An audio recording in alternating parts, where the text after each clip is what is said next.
Good afternoon.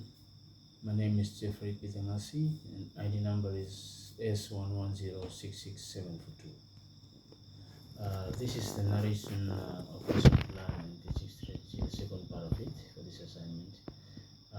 Today is the 28th of March, 2024, and I'm doing my presentation in Lagos campus. However, I'm using the constructive approach with the POE teaching method that was required in most science classes.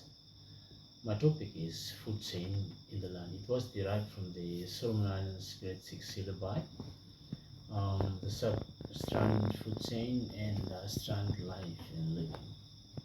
In any cases, let me begin by stating that the sun is the source of all life's survival. Staying true to my substrand, plants being food producers use light energy to create food. Plants store this food for later use. Herbivores are creatures that consume plants and derive energy from them. Animals that consume both plants and other creatures in combinations are known as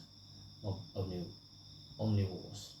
In turn, certain species known as carnivore consume other animals to obtain their fair serving of this energy. Energy is transferred from one organism to the next along what is known as a food chain.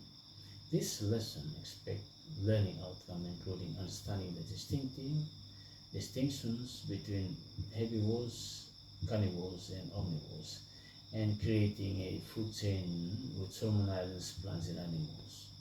After all, it all comes down to supporting the students' prior knowledge of the food chain during their educational journey, ensuring that they are enthusiastic, self-assured, and capable of engaging with the teaching and learning environment. In this content of the lesson, since it was a science lesson, I used the poem method.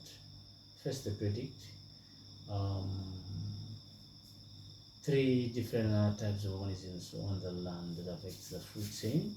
There is a prediction of omnivore, which is said to be that animals that eat animals and animals that drink from the river, and herbivore, animals that eat herbs, and carnivores eat meat.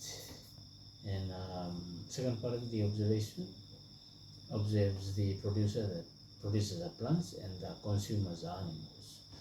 And the third part of it, the explanation, is reported that of the finding of the food chain in the land, it has observed its relationship was made only from the producer, the plants, and the consumer, the animals. And to write of this brief summary, the key and the predicted learning object for this conclusion, for this lesson, was all about the producers, animals as consumers, in three categories of animal with the scientific names: the omnivores, carnivores, and herbivores. Just to verify the expected learning object, students gain the knowledge to gain between between herbivores, carnivores, and omnivores. And carnivores, animal consumers, and herbivores, plant consumers, and omnivores, animal and plant consumers. To utilize the Solomon flora and animals to illustrate the food chain and demonstrate how energy flows through the food chain. Thank you so much for listening. Have a blessed Easter break.